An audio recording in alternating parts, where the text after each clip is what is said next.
One transfer every club in the Big Six needs to make in the January transfer window. These are realistic, and these are targets that I think will help these clubs fulfill the ambitions for the remainder of the season from January onwards. Let me know what you think in the comments down below. We're starting off with Arsenal. Now, Arsenal got an unbelievable back line. You think about Skelly coming in now with Calafiori being used as a bench option, Jurriën Timber at right back, Gabriel, Saliba, Raya. It feels very, very settled. Obviously, Ben White will come back from injury as well. Partey in midfield. Declan Rice is coming back into good form. So you feel that the defensive and the midfield options for Arsenal are very, very strong. There is one that you could look at in terms of an Odegaard replacement / someone that could play alongside Odegaard, and a realistic target as well that's kind of in the rumour mill as we record this video, and that is Cunha from Wolves. Obviously, he's helping Wolves survive at the moment. He has kind of galvanised this Wolves side in the last few weeks where you think, actually, are they even in a relegation battle, realistically speaking? I think they've got more than enough quality.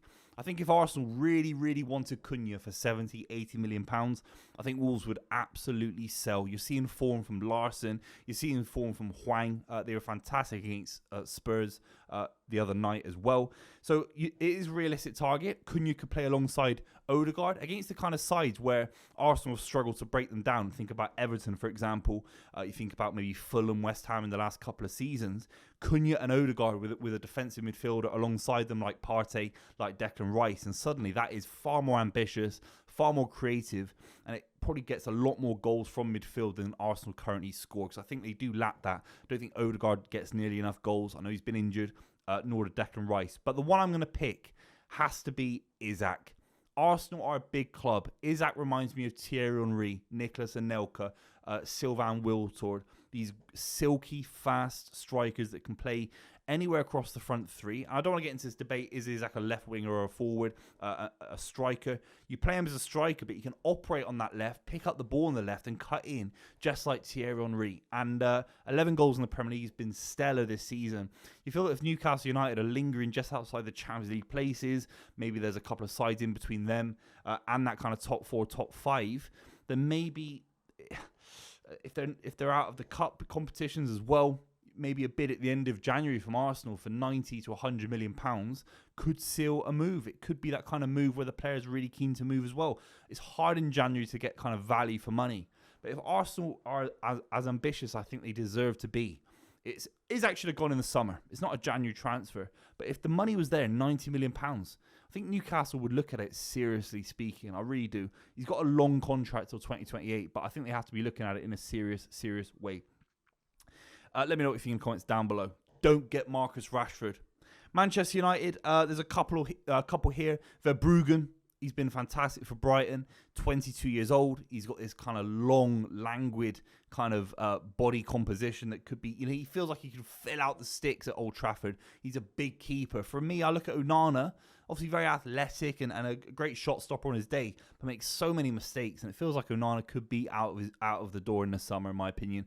I don't think Amorim's going to put up with his mistakes much longer, because it's going to cost him, other people, their jobs. It's as simple as that. But the one that has to be Nuno Mendes. Firstly, he's potentially refusing to sign a contract extension with PSG. PSG very happy with him. Arguably the best left back in European football in his day. I mean, 22 years old. When I watched him for bits in the Portuguese league, when he's rumoured to Man City, rumoured to Manchester United, he was absolutely unplayable at points. He's only got a contract for a couple more years at PSG. It wouldn't surprise me if, based on the fact that it looks like he wants to move as well, that could be a deal that Man United pursue. They need someone on there, on that left-hand side with a left foot. Luke Shaw's chronically injured. It's a shame because I really like Luke Shaw. I think he's very talented, but he's just not available. You can't keep playing Delo there. Malasia's been an unmitigated disaster. And if you're going to stick with the back three, you have to have wing-backs that can be dynamic. And Nuno Mendes at 22 is more than mouldable for Ruben Amorim. Liverpool, I've got the dream situation. They've got a talent pool of young players that are ready to come up from the academy. You look at someone like Connor Bradley. You look at Quansah, who was fantastic last season. These guys are barely getting a game. Kelleher can deputise in goal. They've got an unbelievable talent pool off the bench in terms of young players. But you have to go out and get players that are ready to go now if Liverpool are to dip into the transfer market. And also, it's not even about this season, really. If Liverpool were to strengthen in the January transfer window, it's about next season and the season after. And Arne Slot hasn't had the ability to craft the Liverpool squad that he wants. Obviously, Chiesa come in, hasn't worked out at all. Looks like he could be loaned back to Italy in January. I think it was a gamble worth taking because it was a really cheap fee. But ultimately, Liverpool have to be serious about their long-term ambitions. Right now, they've got a squad more than capable of winning the Premier League now, more than capable of, I think, winning multiple honours this season. But you look at someone like Andy Robertson, 31 years old, gave away crucial penalties against Real Madrid, against Southampton. Well, not crucial, but big penalties nonetheless. Got turned by Jordan Ayew, who is, I mean, imagine getting turned by Jordan Ayew at Anfield, with all due respect. He looks a little bit off of it. I still think he's got a big role to play because he's got a lot of experience.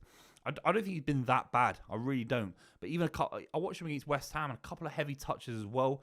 Tsimikas isn't necessarily seen as having that high ceiling. So for me, Anthony Robertson is the easy one.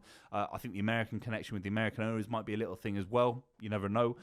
He's just signed a brand new deal in 2023, but you do look at it and think, actually, I think £60 million, £70 million. It took Cucurella out of Brighton. 50 million for Kyle Walker, Spurs to Man City a few years ago. That kind of fee for one of the best fullbacks in European football, I think would be justified. And I think it would. I think Fulham's owners would take that kind of money, in my opinion. I think anything more they wouldn't. They wouldn't get it from Liverpool. And I think Andy Robertson can be there for the next 4 or 5 years and be the Andy Robertson replacement. Robertson looks burnt out, and Robinson looks absolutely electric. And the big thing is a lot of times in transfer windows, and when you see transfer activity, clubs like signing players that have played well against them. The famous one, maybe Ronaldo for Sporting Lisbon, when he played well against them against Manchester United. Robinson played unbelievable against Liverpool for Fulham at Anfield a few weeks ago. That could just take it over the edge. Let me know what you think in the comments down below about that one.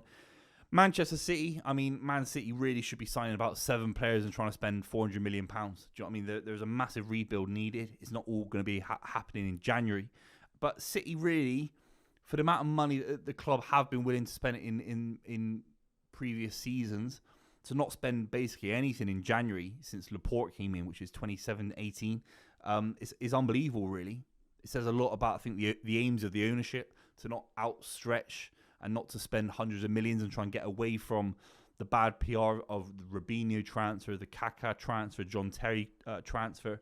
I think Man City are far more interested in being a little bit more shrewd. Obviously went away from a deal with Van Dijk, went away from a deal with Harry Maguire, Alexis Sanchez, Paul Pogba back in the day, Cristiano Ronaldo. So I think City just have to turn away again, have to have a new direction. And that is big money on the right transfers at the right age category. And just it has to happen this January. There has to be someone that comes in. Robinson has been linked to Man City. I don't know if that will happen. I don't see it happening for some reason. I think City have to get a midfielder. Bruno G is the obvious one. But I think it's going to be hard for Isaac and or Bruno G to leave. These guys are on big contracts. They're the biggest players at Newcastle United. It's hard to get out of Newcastle United. Zubimendi is one. I think there's rumours that he might be open to leaving at Real Sociedad. Again, to join Guardiola, it's a little bit different to Liverpool, where you're not quite sure how Arne Slot's going to get on, if you're going to play, where you're going to play. Zubimendi knows that if he joins in January at Man City, he'll be coached by the best manager in the world, who's also Spanish, and he'll get a run at 6 months where when Rodri comes back, Rodri might not even be fit until August, September in terms of match fit. So he could basically get a full 9 months of football under his belt as the starting defensive midfielder for a side still competing for the Champions League, still competing for the top 4, and multiple honours if you include the FA Cup as well. So it would be an ambitious move, but I think it is feasible. Zubimendi, let me know what you think in the comments down below. Chelsea, I'm going to do a video about players that clubs that players have to sell. So make sure you subscribe for that. But ultimately, Chelsea do have to balance it out. They have to let someone like Chukwuemeka go. They have to let Chilwell go. They have to let maybe Nkunku go. Dewsbury Hall. They got so many players that they could let go. I've said Nkunku, haven't I? Casadei as well. I mean, there's so many players that they have to let go to balance the books before anyone sat in their room talking about football should be saying, oh, they should be signing this guy, signing that guy. There's one that stands out is Emi Martinez. Now, if Aston Villa, look, it's going to be very, very hard to get him out of the club. But ultimately, Chelsea are the hardest club to talk about on this list because they shouldn't really be going out to sign anyone because they got so much money spent. They should be doing a lot better, in my opinion, in terms of they shouldn't be losing to Fulham, Everton. They should have more of a backbone in their starting 11 based on the money they spent. But Emi Martinez, 32 years old. if you bid 30 million quid for him, why wouldn't Aston Villa have a look at it? I think they'd consider it. 30 million quid. It's a little bit like when Van der Sar left Fulham to join Manchester United. Similar age category as well. And you do feel that that a keeper and a centre back and Chelsea are very close to winning the title, in my opinion, next season. Especially if Liverpool drop off. Especially if the worst happened for Liverpool in terms of Salah leaving, Van Dijk leaving, Trent. Chelsea next season with a proper world-class centre back. If they had Thiago Silva from when he first signed, Peter Cech, John Terry, one of those guys, and it takes them back to being a Premier League title winner, in my opinion. And Emi Martinez, he still is a fantastic shot stopper. It's hard to get value in the goalkeeper department, in my opinion, because there aren't that many world-class goalkeepers out there, weirdly. You look at Man United's keepers, poor. Spurs' keepers, poor. I don't think there's many you bring over from Italy that are feasible. I think Emi Martinez, he's got a deal to 2029, but I think if you bid 30 million quid for him, I think Aston Villa would look at it, particularly from a financial point of view, particularly if there's a young keeper they could potentially promote. You never know. Finally, Tottenham Hotspur. There's one player that stands out in the rumour mill, is Jared Branthwaite. Obviously linked to Manchester United. He's had a bit of a rocky start from what I've seen of Everton. Still a very, very good centre-back. Still at a very, very good age. Still very, very good on the ball. Left-footed as well. You could see him and Mickey van der Ven forming more of a partnership. Him alongside Udogie would be fantastic on the left-hand side of the Spurs' defence. They need defenders. They need bodies in there. They've got an awful record defensively speaking in terms of their defenders getting injured. I could see them going into for a centre-back. They need it. They have to stop shipping goals. It's embarrassing. Branthwaite would add to that. No question about it. It just remains to be seen if Spurs would bid that much money. They need to bid £80 million. Maybe someone like Mark Gahey as well. Let me know what you think in the comments down below. Any rumours that I've missed out, shout me. And I'll see you very, very soon.